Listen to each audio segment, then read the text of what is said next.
देखेंगे प्राइमरी के लिए टेट। यूपी टेट में पूछा क्या क्या जाता है, जिसमें 150 क्वेश्चन रहेंगे। पहला सेक्शन रहेगा 30 नंबर का बाल विकास। बाल विकास 30 नंबर का रहेगा। और भाषा में प्रथम भाषा जो होगी हिंदी अनिवार्य होगी, वह भी 30 नंबर की पूछी जाएगी। दूसरी भाषा में आप अंग्रेजी, उर्दू या संस्कृत तीनों में से एक को चुन सकते हैं जो आपको सरल लगे, तो वह भी 30 नंबर का रहेगा। और चौथा है गणित, गणित अनिवार्य रहेगा। पांचवा है पर्यावरण अध्ययन, यह भी अनिवार्य रहेगा। 150 क्वेश्चन रहेंगे और 150 मिनट की यह परीक्षा होगी, अर्थात 2.5 घंटे। आप लोग देखेंगे कि बाल विकास में क्या पढ़ना है। 1 से 5 तक के लिए बाल विकास में क्या पढ़ना है। बाल विकास का अर्थ, आवश्यकता तथा क्षेत्र, बाल विकास की अवस्थाएं, शारीरिक विकास, मानसिक विकास, सारे जितने बाल विकास में बालक के संबंधी जितने भी विकास होते हैं सब पढ़ना है। और बाल विकास के आधार पर एवं उनको प्रभावित करने वाले कारक, वंशानुक्रम, वातावरण, ये सब पढ़ना है। सीखने में अधिगम के सारे सोपान पढ़ने हैं। और अधिगम में थार्नडाइक, कोहलबर्ग, पावलॉव, स्किनर और कोहलर, जिसको सूझ या अंतर्दृष्टि का सिद्धांत भी कहते हैं, जीन पियाजे, वाइगोत्स्की। और सीखने में पठार क्या होता है, अवरोधन क्या होता है, ये सब पढ़ना है। अधिगम के अंतर्गत ये सब आते हैं। और शिक्षण विधियाँ, कुछ शिक्षण विधियाँ भी पढ़नी है, जैसे शिक्षण का अर्थ तथा उद्देश्य, संप्रेषण, शिक्षण के सिद्धांत, शिक्षण के सूत्र, त्रिभाषा सूत्र का पालन करता है शिक्षण। और शिक्षण की प्रविधियाँ, विधियाँ, नवीन विधाएँ, और सूक्ष्म शिक्षण एवं शिक्षण के आधारभूत कौशल, ये सब पढ़ने होंगे। इन सब के लिए कॉन्सेप्ट क्लियर होना चाहिए, क्योंकि यह 1 लाइनर क्वेश्चन पूछता है टेट। और सी टेट में पेडागोजी टाइप पूछा जाता है, लेकिन टेट में 1 लाइनर ही क्वेश्चन पूछा जाएगा। और समावेशी शिक्षा पढ़नी है। समावेशी शिक्षा का मतलब ही होता है कि जब बच्चों को एक साथ किसी भी वर्ग, जाति, समूह या फिर दिव्यांग हो या भी कुछ सामान्य विशिष्ट, चाहे जैसा बालक हो, अगर एक साथ उनको एक समय पे एक शिक्षक द्वारा एक ही प्रकार की शिक्षा दी जाती है तो उसे समावेशी शिक्षा कहते हैं। उस शिक्षा के अंतर्गत उसके उद्देश्य, आवश्यकता, विधियाँ, क्षेत्र, ये सब इसी में पढ़ने हैं। और अगला क्या पढ़ना है ये सब आप लोग देख लीजिएगा। बाल अधिगम में निर्देशन एवं परामर्श, मूल्यांकन से भी कुछ पढ़ने हैं कि ये सतत मूल्यांकन क्या होता है। मैकडूगल को भी पढ़ना है, क्योंकि मैकडूगल भी पूछे जाते हैं। तो लगभग जितने भी मनोवैज्ञानिक हैं सबको पढ़ना है। और अगला ये बालक के बारे में सब पढ़ना है, आप लोग देख सकते हैं। तो ये रही मनोविज्ञान की सिलेबस के कुछ पॉइंट जो पूछे जाएंगे। इतना ही पूछा जाएगा, इसमें से आप सभी लोग देख लीजिएगा। और अगला है भाषा हिंदी। भाषा हिंदी में अपठित अनुच्छेद, हिंदी में वर्णमाला, स्वर, व्यंजन पूछे जाएंगे। वर्णों के मेल से मात्रिक तथा अमात्रिक शब्दों की पहचान, वाक्य रचना, हिंदी की सभी ध्वनियों को पारस्परिक अंतर की जानकारी, जैसे हिंदी में कौन कौन सी ध्वनियाँ हैं, क्या कहा जाता है, कौन से वर्ग हैं, ये सब पूछे जाएंगे। हिंदी भाषा की सभी ध्वनियाँ, वर्णों, अनुस्वार, अनुनासिक, चंद्रबिंदु में अंतर, ये भी पूछा जाएगा। आप सब ये सब पॉइंट देख लीजिएगा। विराम चिन्ह पूछा जाएगा, विराम चिन्ह कितने होते हैं ये पूछ सकता है, किसने दिया था ये भी पूछ सकता है, कितने प्रकार के होते हैं, कहाँ कौन सा विराम चिन्ह का प्रयोग हुआ है, ऐसे चिन्ह वाले क्वेश्चन पूछे जाते हैं।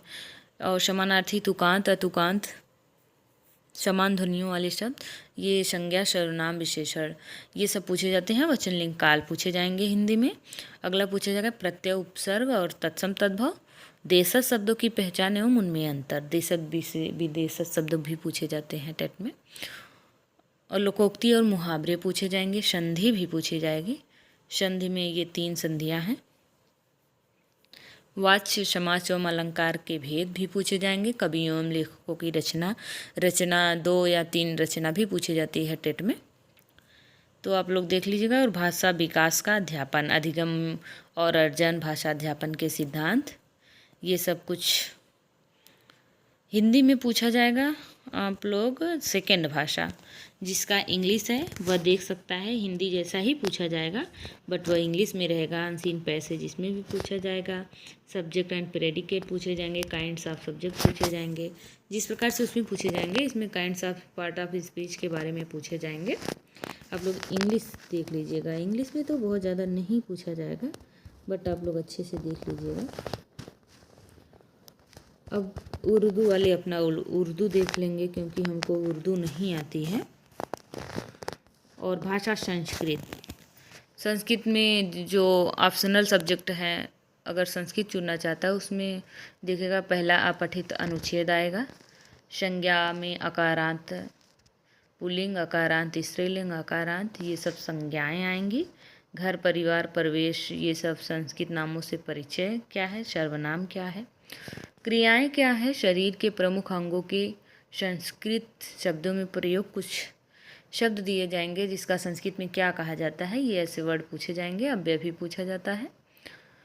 संधि, सरल शब्दों की संधि तथा उनसे संधि विच्छेद भी पूछे जाएंगे। और संस्कृत में कुछ संख्याएं भी पूछी जाती हैं। लिंग, वचन, प्रत्याहार पूछे जाते हैं, तो इसमें भी संस्कृत व्याकरण पूछा जाएगा।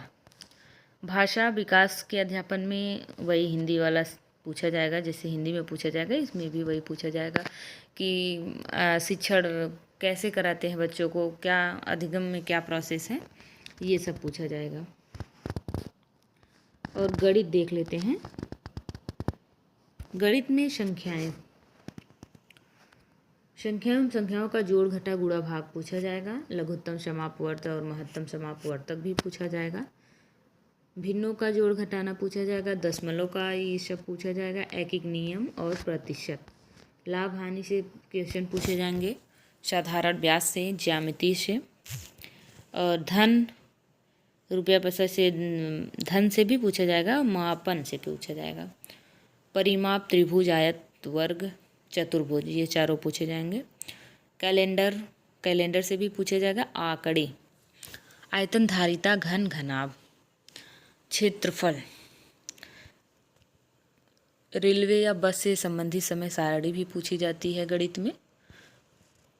अध्यापन संबंधी कुछ क्वेश्चन भी पूछे जाते हैं कि गणित में बच्चों का शिक्षण कैसे कराया जाएगा, क्या वातावरण रहेगा, कैसे उनको गणित में रुचि उत्पन्न कराएं, ये सब क्वेश्चन पूछे जाते हैं शिक्षण के संबंध में। पर्यावरण में परिवार, भोजन, स्वच्छता, स्वास्थ्य, आवास, पेड़ पौधे पूछे जाएंगे। हमारा परिवेश, मेला, ये सब पर्यावरण में पूछा जाएगा। संविधान से भी क्वेश्चन कुछ रहेंगे। दिवस से भी क्वेश्चन आ सकते हैं। नदी, पठार से, इसमें कुछ भूगोल, इतिहास के प्रश्न रहेंगे। और अध्यापन के संबंधी में पर्यावरण से बच्चा कैसे तालमेल करता है, ये सब शिक्षण के मुताबिक से पूछे जाएंगे। आप सभी लोगों को इतना सारा पढ़ना है, आप लोग देख सकते हैं।